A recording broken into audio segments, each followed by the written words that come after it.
Meus irmãos, nós vamos dar continuidade à exposição bíblica na carta de Efésios. E hoje eu quero ler com vocês Efésios do capítulo 1 ainda. Eu quero ler 2 versículos só. Quero ler o versículo 3 e o versículo 4, amém? Eu quero decorrer com vocês aqui nessas exposições bíblicas e caminhar com vocês de uma forma sossegada e clara a respeito das verdades de Deus que devem e são para transformar as nossas vidas, amém? Efésios capítulo 1, do versículo 3 ao versículo 4 diz assim: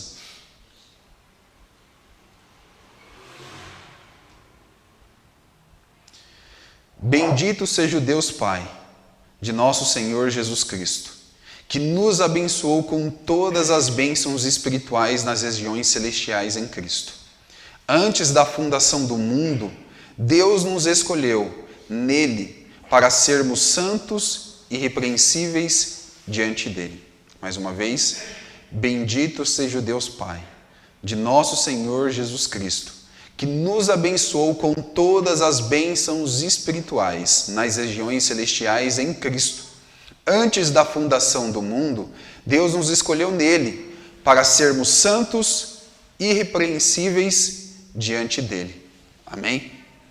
Pessoal, essa é uma carta muito bela que nós precisamos analisar junto a ela e contemplar as verdades e ricas verdades que o Espírito Santo, usando Paulo, nos trouxe a nós, ou nos revelou a nós, sobre o estado da igreja, sobre a promessa que a igreja está estabelecida para poder viver.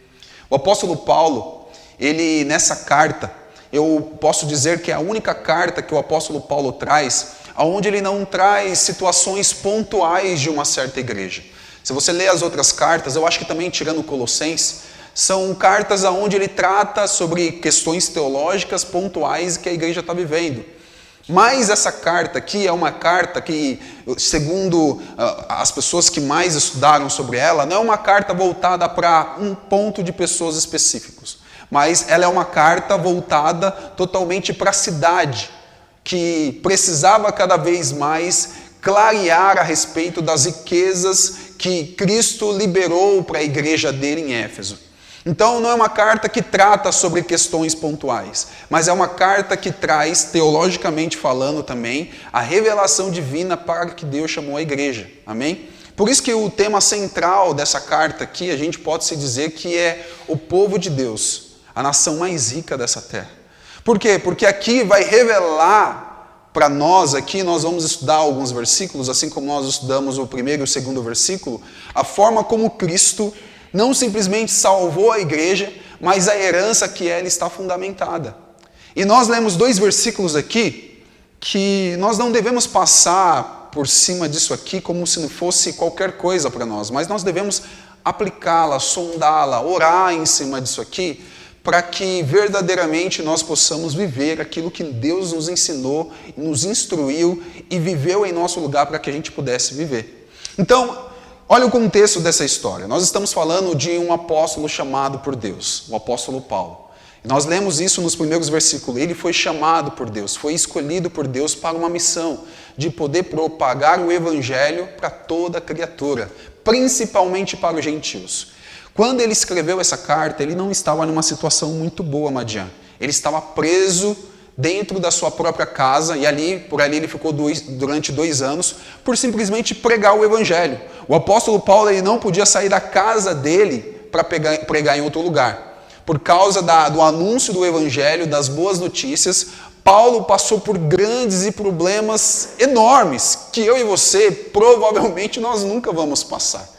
Paulo ali preso em sua casa, sem poder fazer aquilo que ele mais queria, que era sair, entrar nas sinagogas, pregar para os gentios, pregar para aqueles ainda que estavam perdidos em suas causas. Paulo agora estava preso. O que ele faz?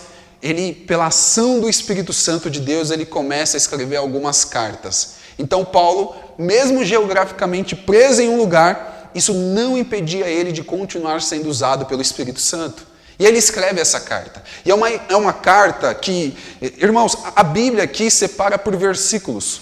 Mas quando você vai ler essa carta, não é uma carta onde o apóstolo Paulo parece que para pensar. Segundo alguns teólogos, é uma carta que ele libera as suas emoções, libera o seu amor por Jesus, porque ele começa dizendo um ato de louvor. Ele começa dizendo no versículo 3, bendito seja o Deus Pai.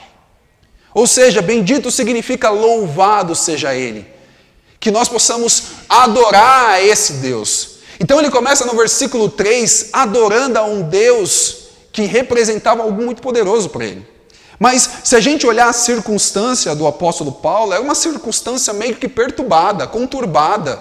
Não era aquilo que ele esperaria viver. Mas o coração de Paulo estava simplesmente a sua alegria, a sua adoração, o seu louvor a Deus, no que Deus representava por ele, não na circunstância e na situação que ele estava passando. Por isso que o apóstolo Paulo ele tem um espírito de adoração, para começar a sua carta dizendo, bendito seja o Deus Pai. Paulo só nesses primeiros versículos aqui, ou nesse primeiro versículo, nessas primeiras palavras, já nos ensina qual é a visão da igreja nesses tempos tão difíceis que a gente vive. Qual é o nosso espírito e como ele deve estar inclinado a olhar para Deus, porque a gente nós só conseguimos dizer bendito, louvado e adorado para alguém que representa algum espírito de gratidão e de adoração. Mas o apóstolo Paulo, ele não representa a adoração dele a partir do momento, do ambiente que ele está vivendo. O apóstolo Paulo, ele tem um espírito de adoração, de inclinação e de exaltação a Deus, não porque ele estava vivendo um momento confortável, que as bênçãos naturais da vida dele estavam totalmente de uma forma que ele pudesse olhar e falasse assim, como Deus é bom, como Deus é maravilhoso, olha só o que eu conquistei, olha só o que eu tenho fartura, eu estou aqui, posso pregar o evangelho em qualquer sinagoga. Ele não está adorando a Deus porque ele está com essa liberdade. Mas a liberdade dele, ele vai dizer daqui para frente, porque ele diz, bendito seja o Deus Pai. A igreja é o reflexo dessa adoração. A igreja não adora o Deus Pai porque ela está confortavelmente não sendo perseguida. Porque ela tem riquezas nessa terra que pode dizer, olha gente, olham para cá mundo, bendito seja o Deus Pai, porque olha o que nós temos e o que vocês não têm. O apóstolo Paulo, ele já traz esse espírito de adoração, ele coloca o seu sentimento, porque isso aqui não se trata simplesmente de uma carta teológica onde ele quer discorrer doutrinariamente o que Jesus fez pela igreja, mas ele está louvando a Deus. Isso aqui, a gente pode tratar isso aqui como um salmo de adoração, onde o apóstolo Paulo começa a descrever as riquezas de Deus para a igreja de Éfeso, sobre o significado que é estar em Cristo. E ele começa assim, bendito seja o Deus Pai, louvado seja Ele, adorado seja Ele. Ele estava preso. Ele não podia receber muitos amigos. Ele não podia ter a liberdade, como eu e você tem, de ir em qualquer lugar, poder propagar o Evangelho ou falar de Jesus. Mas ele estava dizendo, o meu Deus é adorado. O meu Deus é louvado. Benditos são as palavras que saem da minha boca e a forma como eu vivo para dizer o que Ele significa para mim. Com muita gratidão e alegria, o apóstolo Paulo começa essa carta. E ele diz, porque bendito seja o Deus Pai. Depois ainda no versículo 3, se você me acompanhar, ele diz, bendito seja o Deus Pai de nosso Senhor Jesus Cristo, que nos abençoou com todas as bênçãos espirituais. Irmãos, repare isso aqui comigo, isso aqui é muito importante. O apóstolo Paulo, ele vai dizer porque ele se alegra em adorar a Deus. Ele se alegra em colocar o coração dele em gratidão a Deus. E ele diz, bendito seja o Deus Pai, que nos abençoou. Essa palavra é muito importante para a igreja nos tempos de hoje. Ele não está dizendo, o apóstolo Paulo, para a igreja de Éfeso, bendito seja o Deus Pai que vai nos abençoar, ou que está nos abençoando. Ele está dizendo que bendito seja o Deus Pai que nos abençoou com todas as bênçãos espirituais. Ele não fala de uma bênção no futuro e no presente, mas ele está falando de uma bênção que aconteceu no passado, que foi liberado para a igreja, que foi transbordado em Cristo Jesus para quem? Para a igreja. Que a igreja agora tem livre acesso a receber essas bênçãos que já estão liberadas em Cristo Jesus. Ele está dizendo, olha, vamos adorar a Deus para que as bênçãos venham chegar na nossa vida. Ele não está dizendo, vamos adorar a Deus porque lá na frente existe uma bênção que se nós corrermos com os nossos próprios esforços, nós alcançarmos, nós vamos consegui-la. Não, ele está dizendo, existe algo liberado para a igreja. E a igreja precisa crer que ela precisa viver a partir desse algo, que são as bênçãos celestiais em Cristo Jesus. Ele não fala de uma igreja que precisa adorar para que as bênçãos precisam vir. Ele não fala de uma igreja que precisa louvar para que as chaves que estão impedindo as bênçãos de Deus de chegar na nossa igreja chegar, não. Ele está dizendo que a adoração é de quem já recebeu. A adoração, o louvor, é de quem já pode desfrutar dessas bênçãos. Então a igreja verdadeira não é a igreja que adora para alcançar. A igreja verdadeira é a igreja que só adora porque já alcançou. E isso aqui deveria nos movimentar como cristãos, irmãos. Nós não estamos numa corrida de 10, 50 metros para alcançar, como o apóstolo Paulo fala, as regiões celestiais do novo céu e nova terra. Beleza! Para isso existe uma progressão do que nós esperamos das bênçãos vindouras de Cristo. Mas em Cristo Jesus, o que o apóstolo Paulo está dizendo aqui, é que para vivermos a partir de Deus, já foi liberado as maiores bênçãos celestiais que eu e você, nós agora já podemos viver. Então, é interessante a gente pensar nisso. A igreja não se movimenta para conquistar as bênçãos de Deus. A igreja só é igreja e só pode se movimentar como igreja se ela crer que já recebeu as bênçãos de Deus. O que nos torna ser igreja?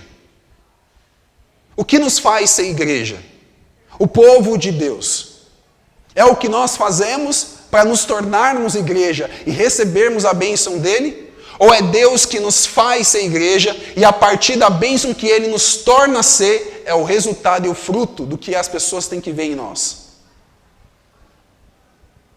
Gente, é importante a gente pensar sobre isso, porque o que precisamos perguntar para nós como igreja, é se nós nos movimentamos para crer, ou se cremos, aí sim nós nos movimentamos. Isso é muito importante. E o apóstolo Paulo está falando isso, porque se você crer que você é igreja, e a partir do que você faz, ou a partir da forma como você se dedica, aí sim você vai ter acesso às bênçãos celestiais de Deus, então Deus depende dos seus esforços, da sua ação para poder abençoar a sua vida. E não é isso que o Evangelho nos ensina, porque senão Deus depende da minha ação para liberar aquilo que Ele já destinou sobre a minha vida. Mas não, o apóstolo Paulo está nos ensinando e dizendo, vocês precisam entender que vocês já são ricos, e não que vocês precisam alcançar riquezas. Vocês precisam entender que vocês já são bem-aventurados, e não que através das ações de vocês vão ser bem-aventurados. Vocês precisam entender que Cristo já liberou uma vida plena em Deus para vocês, e é a partir disso que vocês devem se movimentar. É a partir da glória de Deus, é a partir da benevolência de Deus, é a partir da misericórdia de Deus que nós nos tornamos igreja. Igreja não é uma ideia de um homem que se reúne em um templo e diz assim, vamos adorar a Deus para conquistarmos aquilo que Ele fala que nós deveremos conquistar. Igreja não foi uma ideia dos apóstolos na igreja primitiva, aonde falou assim, irmãos, vocês precisam estar reunidos, porque é reunidos que vocês vão ver o que Deus vai fazer sobre a vida de vocês. Não é a ideia de pastores, de reunir pessoas e simplesmente pregar o Evangelho. A igreja é um movimento espiritual de Deus, onde o próprio Deus traz de volta ao povo dele, para que eles recebam de Deus toda a sorte de bênçãos espirituais. E é a partir disso que nós nos movimentamos. E é a partir disso que nós espelhamos Cristo para a vida de outras pessoas. Vocês estão entendendo até aqui? Então, irmãos, se a igreja não é uma ideia minha, não é uma ideia sua. A igreja não é uma ideia dos apóstolos. O que é ser igreja? Senão um resultado benevolente da obra perfeita de Cristo na cruz. E se Cristo fez antes da igreja nascer, isso quer dizer que o quê? Que tudo aquilo que Cristo fez já foi liberado para que eu e você a gente possa viver. Então, nós não nos movimentamos para receber as bênçãos celestiais de Deus. Eu não faço porque Deus vai abrir as portas. Eu vou fazer porque Deus vai ver a minha ação, vai ver a minha oração. Deus, nossa, eu vou me entregar mais ao Senhor porque isso vai acontecer. Não. A partir do que eu creio, que eu já recebi de Deus, eu posso viver, eu posso receber essas verdades, porque Cristo, graciosamente, pela sua livre graça e bondade, já liberou sobre mim. Porque se nós nos movimentarmos, se nós formos igreja, a partir do que nós esperamos receber, se nós nos movimentarmos e sermos igrejas a partir daquilo que nós queremos receber, ou achamos que deveríamos receber, nós estamos anulando a cruz de Cristo. Porque o movimento de ser igreja e ser igreja não está a partir do que nós vamos receber, mas está a partir do que eu já recebi. Eu só sou igreja porque eu já recebi tudo aquilo que eu precisava. Tudo aquilo que um pecador como eu e você necessitava, nós encontramos em Cristo Jesus. Então, a partir do que eu sou nele, é a partir do que eu me movimento. Então, até as minhas orações não é uma oração para que Deus faça algo novo na minha vida. Mas as minhas orações é simplesmente para que eu possa deixar claro que Deus pode manifestar o propósito dele, daquilo que ele já declarou desde a eternidade sobre mim e sobre a sua igreja. Pode ser novo para nós, que vivemos um tempo temporal, mas para Deus já estava escrito, já estava nas mãos dele, já tinha a bênção declarada sobre ele. A nossa oração é uma oração de dependência daquilo que Deus é e já fez por nós. Não que nós movimentamos como é que Deus tem que agir. Nós precisamos reconhecer e crer no que o apóstolo Paulo fala nessa simples palavra: Deus já te abençoou. Você já é uma bênção. Cristo morreu por você, viveu por você, ressuscitou por você, não para que você possa conquistar algo da parte de Deus, mas que nós vamos ler daqui para frente que desde a eternidade você já foi amado, abençoado, aceito por Deus, e nós precisamos crer nisso e receber isso para que assim nós possamos nos movimentar a partir disso. Amém? Glória a Deus por isso. Então, nós somos uma bênção, irmãos. Nós somos uma bênção. Porque nós temos direitos em Cristo Jesus de todas as bênçãos celestiais. E eu não preciso fazer para receber, eu preciso crer que já é me dado por direito. Em Cristo Jesus, eu sou herança nele, diz lá em Gálatas. Eu sou herança no Senhor, foi me dado. Jesus diz, debaixo dos céus e nos céus toda a autoridade. E essa autoridade que foi dada por nosso Senhor e Salvador, ele recebeu toda essa autoridade para liberar para a igreja a viver debaixo da herança que foi dada para ele. Nós precisamos crer que nós somos a bênção de Deus nessa terra.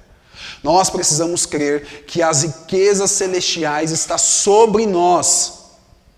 E se isso for uma verdade para a gente, e se nós crermos que não é a circunstância, que vai dizer o que nós somos, o apóstolo Paulo não estava dizendo: irmãos, eu sou um prisioneiro, coitado, Senhor, olha o que está acontecendo com a minha vida agora, Senhor. Não, ele está dizendo: bendito seja o Deus Pai. Bendito seja o Deus Pai. Ele não estava olhando para as circunstâncias dele, deixando as circunstâncias dele rotular quem ele era, rotular aquilo que ele estava passando. Ele não estava deixando que os problemas financeiros, ou que ele estava passando, por falta de amigo, às vezes ser abandonado pelas pessoas que estavam do lado dele, rotular e dizer o quanto ele era miserável. Não, porque ele sabia que sem Cristo ele era miserável. Sem Cristo ele era perdido. Sem Cristo ele não tinha valor nenhum. Mas agora ele é a igreja do Senhor. Ele foi escolhido por Deus. O seu Criador o chamou para perto dele. O chamou para viver a partir dele, e a partir dele ele pode olhar agora todas as coisas e dizer: bendito seja o Deus, o nosso Pai em Jesus Cristo. Porque ele sabe o valor que ele tem em Deus, ele sabe o que representa estar no próprio Deus, ele sabe o que é viver uma vida grata, não a partir da circunstância, mas a partir de quem Deus é para ele. Bendito seja o Deus, o nosso Senhor Jesus Cristo. Será que a gente acorda dizendo isso todos os dias? Apesar dos nossos problemas, apesar das circunstâncias, será que nós acordamos como o apóstolo Paulo acordava e dizia essas palavras: bendito seja o Deus Pai? Por quê? Porque Ele nos abençoou. Eu tenho todas as bênçãos em Deus. Eu não posso ter o dinheiro que eu quero, eu não posso ter o conforto que eu quero nessa terra, mas eu sei que algo sobrepõe tudo isso. Eu sei que algo não compara a respeito de algumas coisas que eu quero nessa terra. E é por isso que meu coração se alegra. É por isso que meu coração adora. É por isso que eu vivo uma vida de culto a Deus. Porque Ele me abençoou com todas as bênçãos celestiais em Cristo.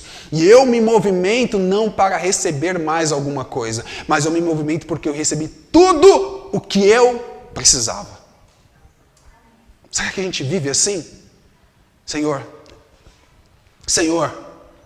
eu recebi tudo o que eu precisava. Eu consigo me satisfazer em Ti, Deus, porque eu tenho tudo o que eu precisava. Então a igreja do Senhor, ela não se movimenta para receber alguma coisa. Ela não se movimenta para receber: Deus vai fazer alguma coisa nova, no sentido de nós pensarmos que o nosso movimento é para receber algo. É lógico, óbvio, que Deus sempre faz algo maravilhoso sobre a nossa vida. Que Deus derrame avivamento. Que nós contemos mais testemunhos daquilo que Deus pode fazer através da nossa vida. Mas o nosso movimento não é para isso. O nosso movimento é por aquilo que Ele já fez. O nosso movimento é para saber que nós já somos satisfeitos nele. Se Deus vai fazer, se Deus vai operar, se Deus vai derramar, se Deus vai fazer algo que Ele já planejou que nós não sabemos, o nosso movimento não é para isso.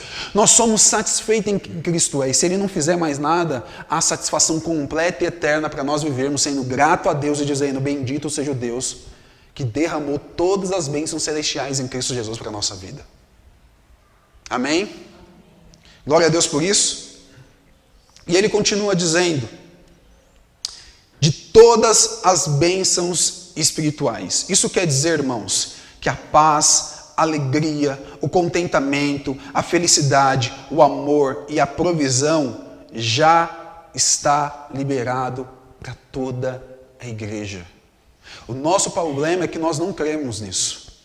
O nosso problema é que quando o apóstolo Paulo está dizendo assim para você, que também é a igreja do Senhor, que as bênçãos de Deus estão sobre você, nós não cremos a respeito disso. Nós não cremos que nós podemos viver ainda agora, ainda nessa terra, a paz de Deus, a alegria de Deus, o contentamento de estar nele, a felicidade que só Ele pode dar, o amor que provém dele sobre a nossa vida, que faz nos relacionar com as outras pessoas e com qualquer outra coisa a partir do amor dele. Então, o que a igreja precisa não é fazer para receber, mas é crer para estabelecer a unidade de estar em Cristo Jesus. Nós precisamos crer, irmãos, que Cristo já liberou nele toda a sorte de bênçãos espirituais para que nós possamos viver hoje nessa terra. Nós precisamos crer que Cristo é suficiente para mudar quem nós somos. E a partir daquilo que Ele muda em nós, nós possamos ser um resultado e desfrutar essas verdades de Deus na nossa vida. Nós precisamos crer, irmãos, que Cristo está aqui por nós. E através de nós Ele pode fazer coisas maravilhosas, poderosas, que nós não podemos imaginar ao nosso respeito. E através de nós, a respeito de vidas de outras pessoas também. Mas nós precisamos crer em Cristo Jesus, que Ele nos salvou, para que nós possamos ter a paz, a alegria, o contentamento, a felicidade, o amor e as provisões dEle em tudo que nós necessitamos. Está em Cristo Jesus e foi liberada pela igreja. Você entende esse vínculo e essa movimentação que eu e você nós precisamos andar e caminhar? A igreja não caminha para deslumbre de uma bênção. A igreja caminha porque agora ela é a bênção de Deus nessa terra. Irmãos, isso aqui é muito importante. Nosso movimento, o nosso fazer, o nosso estar, o nosso falar, a gente não caminha porque nós estamos esperando algo acontecer, nós estamos caminhando, fazendo porque algo aconteceu. Algo foi feito por nós. Pecadores foram encontrados por Jesus, foram salvos nele, e a partir disso é que nós fazemos, nos movimentamos, porque agora nós somos a bênção do Senhor. Aleluia por isso. Glória a Deus por isso. Vocês foram alcançados pelas bênçãos celestiais de Deus. Vocês creem nisso, irmãos? É a partir disso que nós nos movimentamos. E é a partir disso que nós vivemos. E é a partir disso que nós cremos que nós podemos ser o resultado do reino de Deus estabelecido nessa terra, porque nós estamos em Cristo Jesus. Aleluia! Glória a Deus! E assim ele continua agora no capítulo 4, só o primeiro ponto. Antes da fundação do mundo... Peraí, gente. Antes da fundação do mundo, Deus nos escolheu nele. Vamos parar nesse ponto aqui, porque é muito importante. Ele continua ainda descorrendo as verdades espirituais que Deus derramou sobre a igreja. Ele agora está dizendo, irmãos, vocês foram escolhidos antes da fundação do mundo. Irmãos, a igreja não é um plano do homem. A igreja não é um plano dos apóstolos, dos pais da igreja, dos pastores. A igreja não é simplesmente um ajuntamento de pessoas no mesmo local. A igreja é muito mais do que isso. A igreja é a família de Deus. A igreja é o povo a quem Deus escolheu desde a eternidade, antes da fundação do mundo, para chamar: esse povo é meu, essa igreja é minha. Antes mesmo, meu irmão, dele sondar em criar todas as coisas, nele, na eternidade, Deus já estava nos gerando. Nós já pertencíamos a ele. Nós já tínhamos sido escolhidos por Deus. A igreja nunca foi um segundo plano de Deus, como se o primeiro plano tivesse dado errado em Adão, né? Vixe, deu errado aqui. Eita, eu tenho que pensar em alguma coisa que precisa acontecer. Eu vou chamar Abraão, aí depois de chamar Abraão, eu vou levantar, como se Deus estivesse perdido no tempo. Não. A igreja sempre foi o primeiro plano de Deus. Sempre foi a nação a quem Deus amou, a quem Deus quis revelar a sua glória, a quem Deus quis revelar a criação a partir de quem nós somos nele. Deus planejou a nossa salvação antes mesmo de firmar os fundamentos da terra. Isso nos leva a pensar, irmãos, que nós, como povo escolhido e amado por Deus, nós devemos deleitar em sua soberania. Que Deus é não simplesmente o criador de todas as coisas, mas Ele é o autor das nossas vidas. E nós podemos descansar e confiar naquilo que Deus está fazendo e fará no meio da sua igreja. E isso nos faz também ser humildes de coração, porque não fomos nós que escolhemos a Deus, mas foi Ele que nos escolheu. A igreja, quando estabelece o fundamento da doutrina da eleição, e isso aqui é muito importante, porque a Bíblia fala o tempo todo que Deus nos escolheu, antes mesmo da fundação do mundo. Isso nos deveria nos humilhar. Sabermos que se nós estamos diante de Deus, não é porque nós escolhemos a Ele, mas é porque Ele nos escolheu. E isso deveria tornar a igreja humilde. E isso deveria tornar a igreja uma ponte de salvação e não um campo minado onde as pessoas que estão entrando tivessem que pisar e saber onde pisar para não ser explodida. Porque se foi Deus que tem nos chamado a viver a partir dele, porque aqueles que estão chegando no meio de nós e através de nós, ou ainda não compreenderam o projeto da salvação de Deus, porque sabe Deus quando vai chamar essas pessoas, a igreja é a primeira a colocar minas a respeito do caminho que essas pessoas estão andando. A eleição de Deus nos leva a não viver no orgulho. Ela destrói o orgulho, porque mostra que nós somos incapazes por nós mesmos de escolhermos a Deus. Ele está dizendo, olha, você é o que você é, porque desde a eternidade Deus te chamou para isso. Você é o que você é, amado, aceito por Deus, recebido na casa do Senhor, porque Deus, na eternidade, achou graça em te trazer para perto dele. Meu irmão, isso deveria trazer muito constrangimento nas nossas ações. Quando nós olhamos para alguém fora e dentro da igreja e nós nos sentimos superior ou maior do que essas pessoas. Quando no íntimo nós julgamos a incapacidade intelectual ou espiritual dessas pessoas compreenderem aquilo que talvez eu e você nós compreendemos hoje. Como que se dependesse da minha capacidade, da minha força, ser santo e irrepreensível diante de Deus, como é que ele diz a Bíblia. Mas a Bíblia o tempo todo diz, se você é igreja, amada igreja, é porque desde a eternidade Deus te escolheu.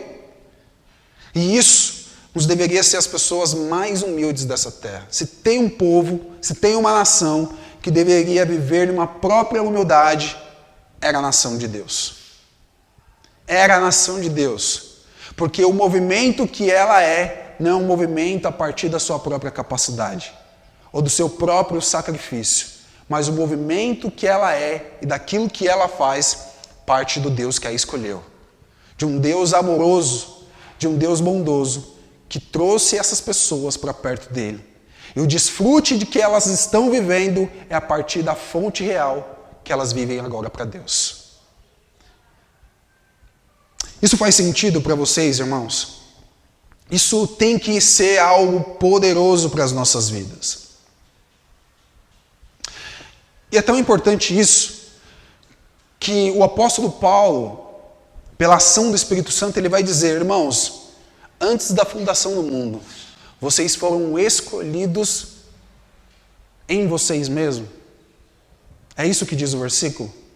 Vocês foram escolhidos para viver para vocês mesmos. Não, mas ele está dizendo, vocês foram escolhidos em Deus e Ele nos escolheu nele. Deus nos escolheu nele mesmo. Quando Deus elege a sua nação e o seu povo, não é como se ele apontasse assim e falasse assim, ó, ai, você sim, você não. Você sim, você não. Essa não é a eleição de Deus. A eleição de Deus é no sentido de Deus gerar novamente o seu povo.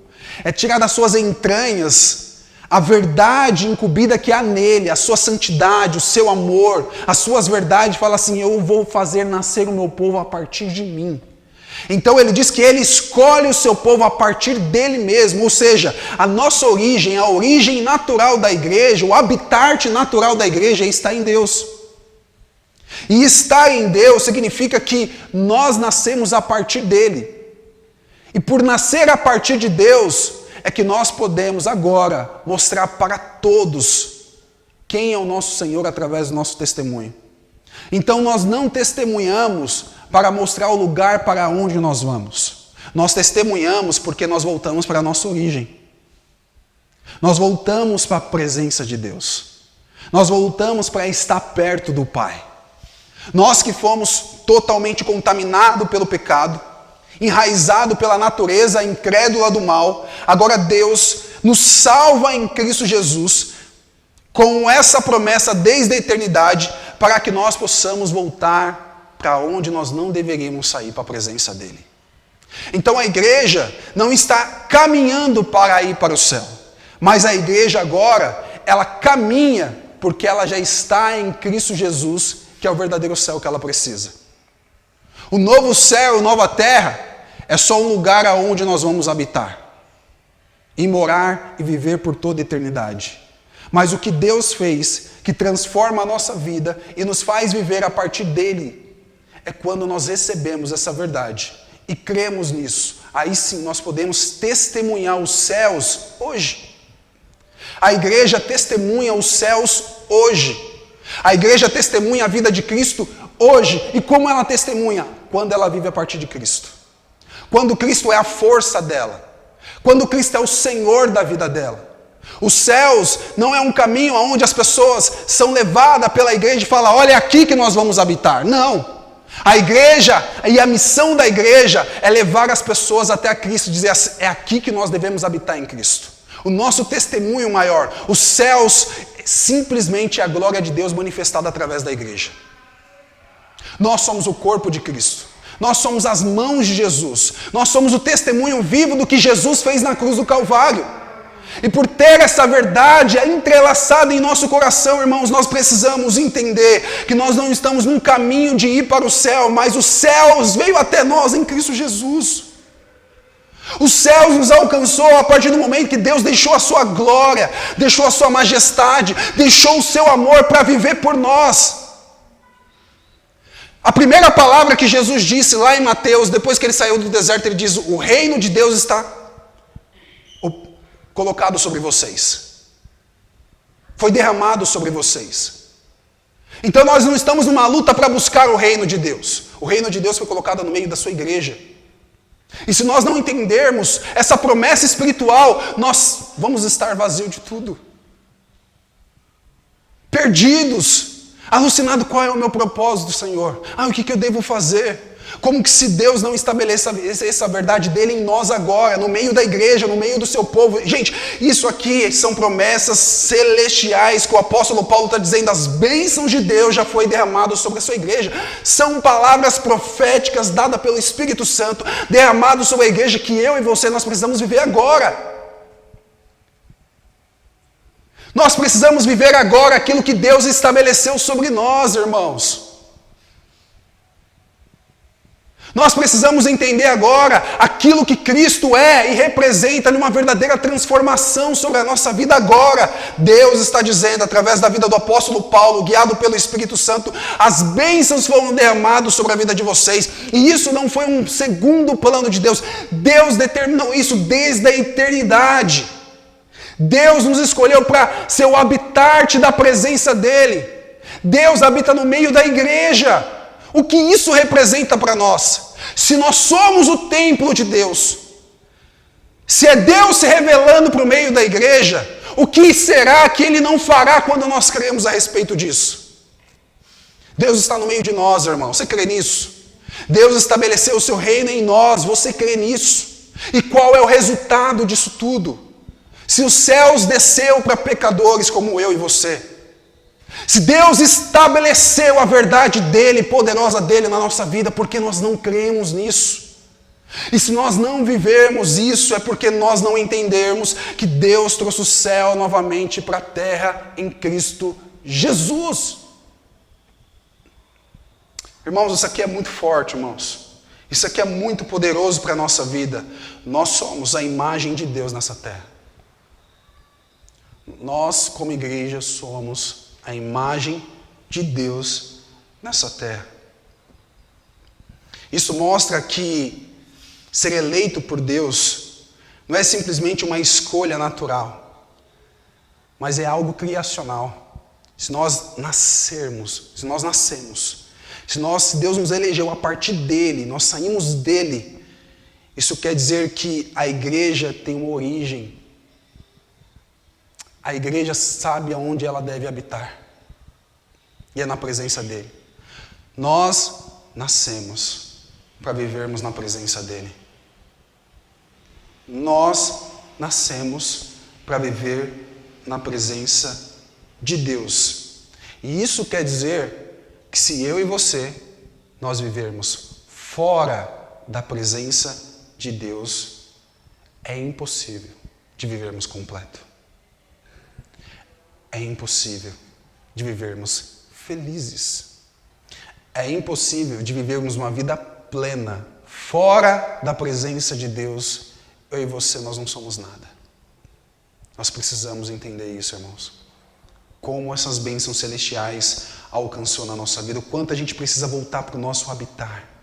A gente, às vezes, diminui o evangelho de Jesus, falando, ai Deus, quando eu estiver no céu, quando eu estiver lá, aí sim, Pai.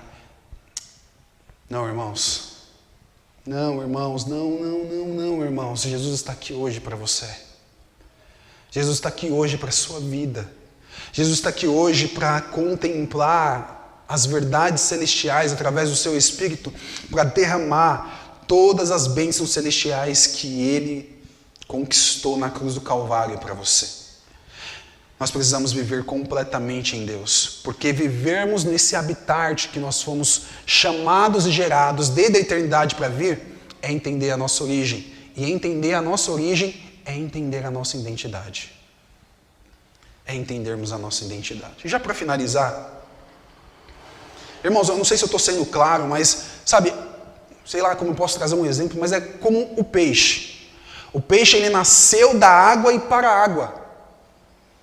Se você tirar o peixe da água, em alguns instantes ele vai morrer.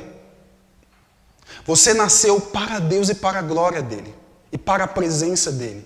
Você sair da presença de Deus, você morre, você está longe de Deus.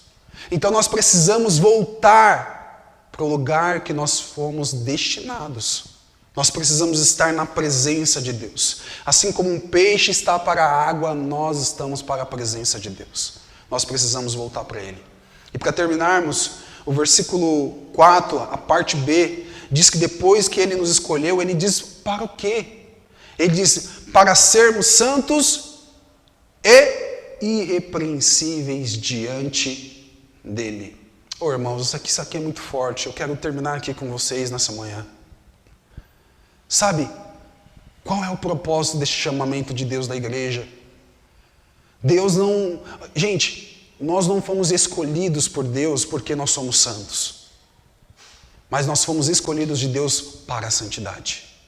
Nós não fomos escolhidos por Deus porque a gente era bom. Mas nós fomos escolhidos de Deus para uma vida de bondade. Nós não fomos escolhidos por Deus porque nós somos perfeitos. Mas nós fomos escolhidos de Deus para uma vida de perfeição. E é isso que o apóstolo Paulo, ele termina o versículo 4 dizendo qual é o propósito desse chamamento. Porque agora, através da vida da igreja, através da minha e a sua vida, Deus quer revelar um pedaço do céu para essa humanidade caída. As pessoas precisam enxergar em mim, em você, como será o céu. Como será essa nova terra santa.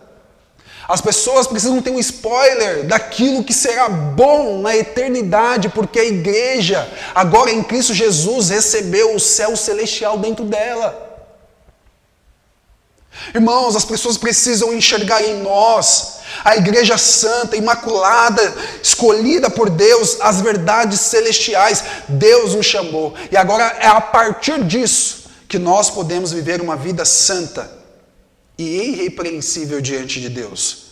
Irmãos, a igreja só alcançará essa vida quando ela entender tudo isso aqui que foi ministrado nessa manhã. É a partir do que nós nos movimentamos. É a partir do que nós nos tornamos quem nós somos. É a partir da sua força, é da sua intelectualidade, é da sua capacidade. Ou porque Deus, olhou para cada um de vocês e simplesmente amou você. E simplesmente te trouxe para perto dele. E te fez uma nova criatura pelo poder do Espírito Santo. E é a partir disso que nós estamos aqui. E é a partir disso que nós o adoramos. E é a partir disso que nós vivemos. É a partir disso que nós podemos dizer para qualquer outra pessoa: há espaço para você. Se Deus tocar no coração dessa pessoa, há espaço para qualquer pecador. Independente do passado, da circunstância, nós não devemos olhar para as outras pessoas com um olhar de superioridade. Independente da ideologia que hoje essa pessoa está vivendo, nós precisamos ser uma ponte de riquezas para pessoas perdidas, porque foi assim que a igreja dele foi salva. Foi assim que nós somos salvos. Então, esse evangelicalismo que estão dizendo hoje aí nas mídias sociais, ai, não olhe para a igreja, tem que olhar para Cristo, isso aí é uma heresia grande. Não existe olhar para Cristo se não olhar para a igreja. As pessoas só conseguirão enxergar Cristo quando enxergar a igreja dele posicionada na sua origem. As pessoas só enxergarão o amor de Cristo pela igreja. As pessoas só enxergarão a paz de Cristo pela paz da igreja. As pessoas só enxergarão quem Cristo é e a forma como Ele salva pela forma como a igreja é o fruto da revelação daquilo que Cristo fez nela. Então nós não podemos dizer, não olhe para a igreja, olhe para Cristo. Não, nós precisamos dizer, meus irmãos, olhe para nós, porque nós vamos viver o reino de Deus. Olhe para nós, porque a verdade de Deus está estabelecida na nossa vida. E é isso que nós precisamos cada vez mais compreender essas verdades na nossa vida. Efésios nos chama para construir pontes, irmãos, para as pessoas caídas, perdidas, e não campos minados, aonde nós somos deturpação de pessoas que nós queremos escolher, ao invés de dizer, Deus, o Senhor que escolhe aqueles que o Senhor quer salvar. Por mais que seja difícil, por mais que seja complicado, é o Senhor que salva, é o Senhor que elege, é o Senhor que santifica, é o Senhor que transforma. Porque se nós estamos vivendo a partir disso, é o Senhor que pode fazer todas as coisas, em qualquer lugar, em qualquer hora, na vida de quem o Senhor quiser. Eu quero orar para vocês em cima disso. Eu quero terminar por aqui. Você pode se colocar de pé?